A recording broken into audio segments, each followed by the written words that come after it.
Season 2లో Kaushal, season 3లో Varun Sandesh, season 4లో అభిజిత్, సీజన్ 5లో మానస్, బిగ్ బాస్ నాన్ స్టాప్లో బిందు మాధవి, సీజన్ 7లో శివాజీ గారు. ఇవండి నాకు ఫ్యామిలీ వీక్స్లో ఫేవరెట్ కంటెస్టెంట్. కౌశల్ కిడ్స్ వచ్చినప్పుడు చాలా క్యూట్గా, చాలా ఇన్నోసెంట్గా, చాలా అడోరబుల్గా అనిపించింది. అండ్ అభిజిత్ వాళ్ళ మదర్ వచ్చినప్పుడు సూపర్బ్గా అనిపించింది. వరుణ్ సందేశ్ వాళ్ళ బామ్మ ఎంత క్యూట్ అంటే హౌస్ మొత్తం ఒక పాజిటివ్ వైబ్ తీసుకొచ్చారు అండ్ ఎంతో ఫనీగా ఉండింది.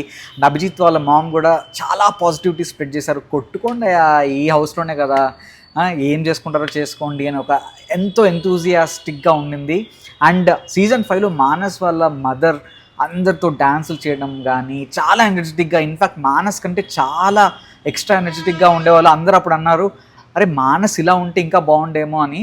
సో మానస్ వాళ్ళ మదర్ కూడా చాలా ఎంటర్టైనింగ్గా ఉండేవాళ్ళు. అండ్ బిగ్ బాస్ నాన్ స్టాప్లో బిందు మాధవి వాళ్ళ ఫాదర్ కూడా చాలా క్యూట్గా, చాలా ఇన్నోసెంట్గా, చాలా మంచిగా మాట్లాడారు. అండ్ ఆయన చెప్పిన డైలాగ్స్ అయితే ఇంకా రెజొనేట్ అవుతున్నాయి. సీజన్ 7లో శివాజీ గారిని లోపలికి తీసుకెళ్తారు, డాక్టర్ వచ్చినట్టు చెకప్ కోసం అన్నట్టు. అక్కడి నుంచి వాళ్ళ అబ్బాయి ఎంట్రీ ఇస్తాడు, చాలా క్యూట్గా అనిపించింది.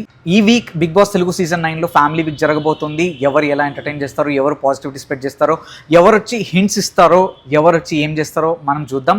ఎందుకంటే చాలా సీజన్స్లో ఫ్యామిలీ వీక్స్లో వచ్చిన వాళ్ళు హింట్స్ ఇస్తారు అని కొంతమంది వచ్చి నెగిటివ్గా మాట్లాడతారు, కొంతమంది వచ్చి ఫ్యామిలీ పర్సన్స్ కూడా నెగిటివిటీ మూట కట్టుకొని వెళ్తారు. అలా చాలా జరిగాయి కూడా. నాన్ స్టాప్లో మిత్రా శర్మ వాళ్ళ ఫ్రెండ్ వచ్చారు, ఆయన ఇచ్చినన్ని ఇన్పుట్స్ ఇంకెవరు ఇవ్వలేదు. ఇంతకీ మీకు ఇన్ని సీజన్స్లో ఫ్యామిలీ వీక్స్లో ఏ కంటెస్టెంట్ది బాగా అనిపించిందో, ఏ కంటెస్టెంట్ది అడోరబుల్గా అనిపించిందో, ఏ కంటెస్టెంట్ది ఎమోషనల్గా అనిపించిందో కామెంట్ సెక్షన్లో మెన్షన్ చేయండి. ఈ సీజన్లో ఎవరి ఫ్యామిలీ కోసం మీరు ఎదురు చూస్తున్నారో కామెంట్ సెక్షన్లో మెన్షన్ చేయండి. అండ్ ఇలాంటి హానెస్ట్ జెన్యూన్ రివ్యూస్ కోసం don't forget to like, share and subscribe. Life ఏ జిందగీ.